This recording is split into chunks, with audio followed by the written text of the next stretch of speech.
Okay, susunod na natin yung gilid natin. Okay, sa gilid naman, ito, gaya na sabi ko kanina, ito na yung ating pulley set. GT power pulley set. And then bando pan belt. Ito po ang sukat.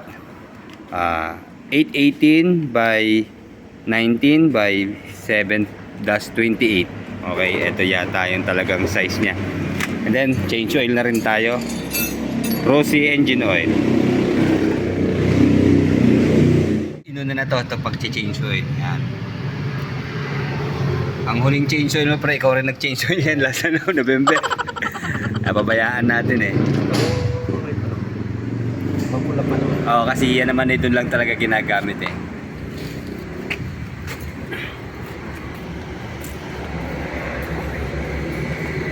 Ilan bang ml to sir? Ilang 800 ml po ang ating engine oil sa RFI.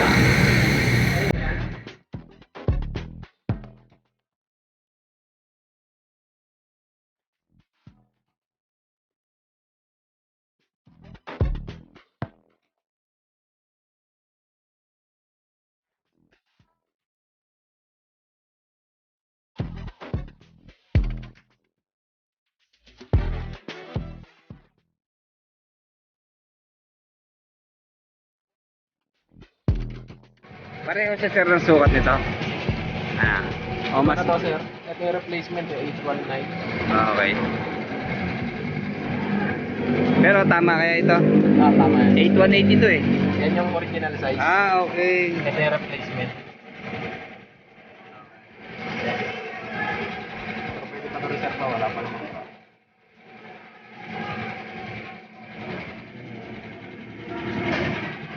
Kaya kung mapapansin nyo, yung ating pinagpaltan, medyo payat na siya. Ito itong bago, medyo mataba. Kaya papalitin na talaga ito. Okay, ito yung dating sukat. Pero ang talagang sukat ng stock, ito sir ano? Ayan.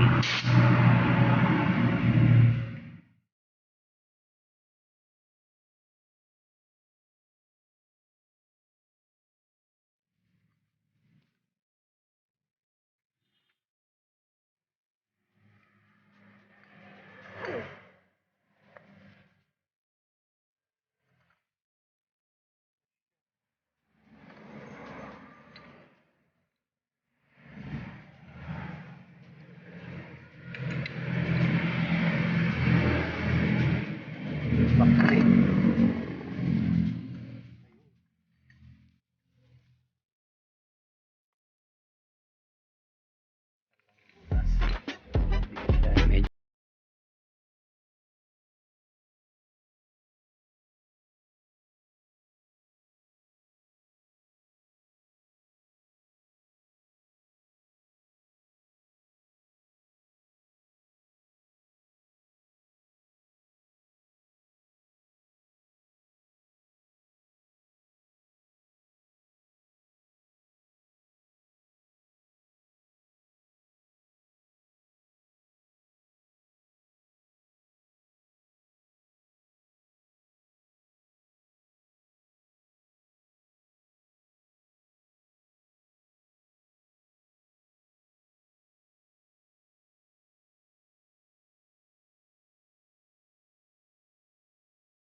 Medyo sukat niya yan, 20W by 50. Ano ba ibig sabihin niya sir?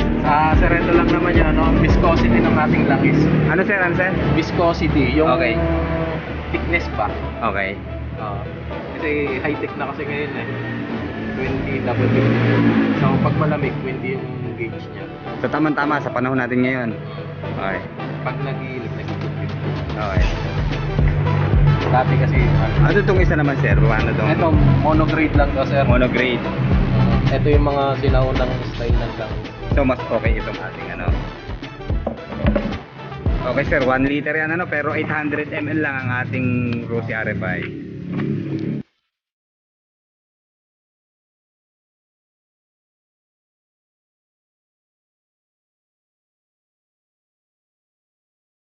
Tingnan.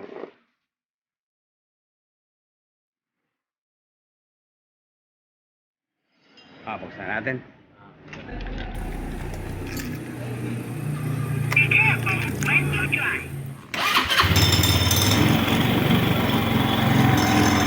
Ano yung maingay na yun, sir?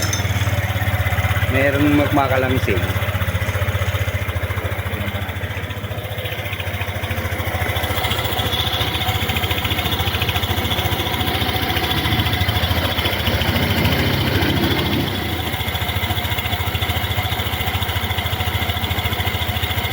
Okay sir, may kumakalansing eh. Ano ba yun? Cause nun? Upon checking sir, ito. Wala nang lock yung Ayun, ating sa clutch. may sa clutch Clutch, assembly ano. Sige, lagyan natin ng lock. Meron ka naman ata dyan ano. Yan pala yung maingay. Akala ko yung palpal ng fan belt pero hindi pala. Dito pala sa tornilyo, sa lock. Yung parang clip ano sir. Ayan.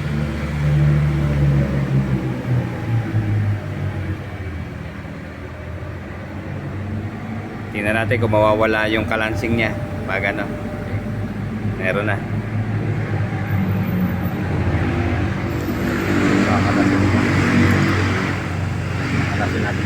Tanggalin na para mabilis. Isa lang sir ang walang lock ano? Okay, buti isa lang. Ayan, kumpleto pa naman yung iba eh. So yan yung kumakalansing mga ka-riders sa ating kinalas na gilid. dito dati sir, no? Ha? Pero tama na eh. Oo, naikalas na dati yan. Kasi nga ang ginawa dyan, ni UP ito kasi nga kumakalansing. Okay. Maluwag kumbaga.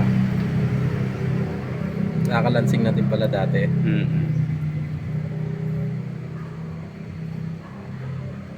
Okay mga ka-riders, ito po yung Sun Racing na clutch assembly. Pang Aerox po yan. Yan ang ginagamit natin. And then yung ka-partner niya na wing bell na speed tuner naman na pang click. Okay, ito.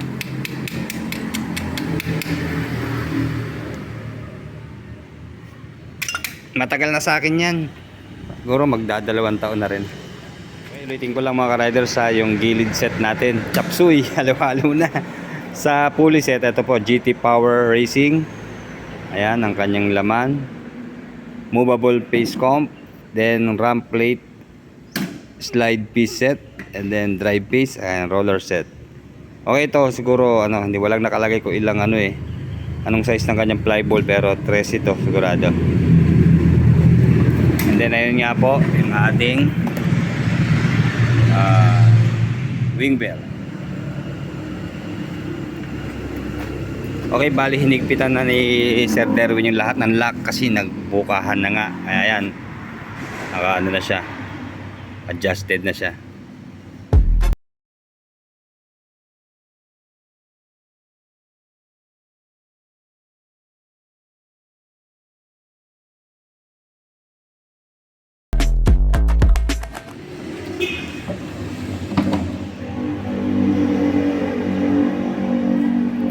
Ay, susi pala.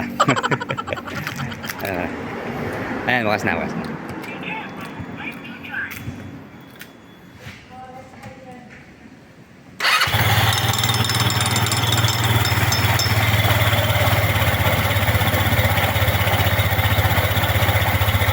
na. Isa lang. Hindi pa kasi balat kanina. Oo.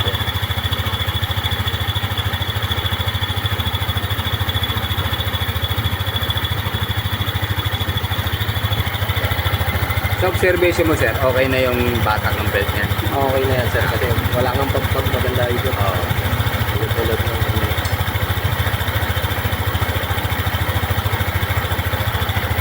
Yung pulley sir, ano sa tingin mo? Yung ating pinalit? sa takbo natin makitest ito. Okay, sige. Sige.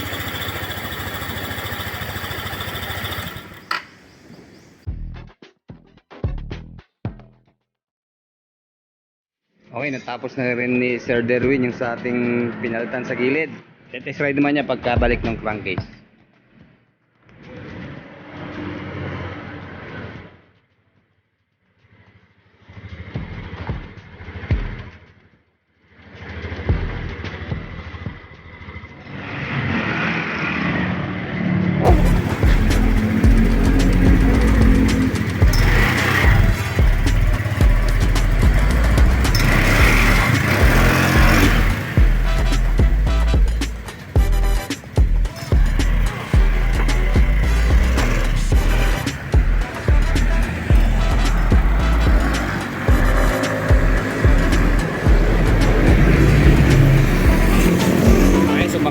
tayo para malaman natin yung pagbabago dun sa ating gilid sa pulley set. Kailangan ng mataas ng RPM para makapagpapag. Tsaka active.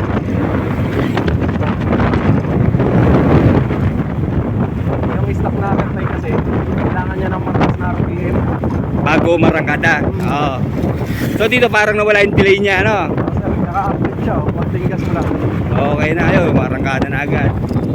So yung pinapaliwanag ko kanina sir na sa maganda yung lapat ng lining, yung ba yung sa Sun Racing na natin, sir. clutch assembly, ano? Nag-match dito sa bell niya. Nag-match dun sa ating speed tuner na bell. Kasi pag magda-dragging yan eh. Oo. Ito, walang ka-dragging. Oo nga, no? Baka 2,000, 2,500 naangat na siya. Yung sa pulley naman sir, okay na. Okay.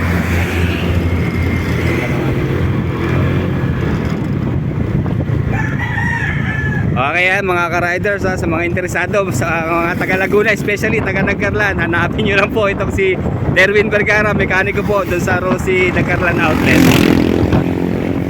At ayan, matyaga ho siyang gumawa. Ayan. Siguro matagal-tagal kaming naggawaan pero sulit naman ho at talagang nagkaroon na ho ng improvement sa performance nitong ating RFI 175.